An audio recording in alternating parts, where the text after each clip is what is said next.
Hello guys, আজকে আমি একটা নর্মাল রেসিপি নিয়ে চলে এসেছি, এটা শর্টসই তোমরা দেখেছো। এটারই একটা পুরো ভিডিও আমি করলাম। চিকেন কারি।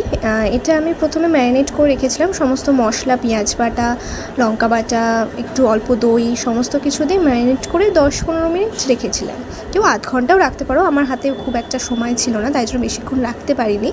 এরপর কড়াইয়ে তেল গরম করে কুচনো পেঁয়াজ, রসুন দিয়ে তারপর ম্যারিনেট করা মাংসটা দিয়ে দিয়েছিলাম। তারপর ভালো করে কষতে হবে, যতক্ষণ না তেল ছাড়ে ততক্ষণ ভালো করে কষতে হবে। হ্যাঁ, তার মধ্যে টমেটোও দিয়েছিলাম। তো দেখো, হালকা হালকা কিন্তু তেল ছেড়ে এসছে। তো একটু ভালো করে কষতে হবে যাতে মাংসটা ভালোভাবে ভেতর থেকে সিদ্ধ হয়, সেই জন্য একটু সময় নিয়ে কষতে হবে।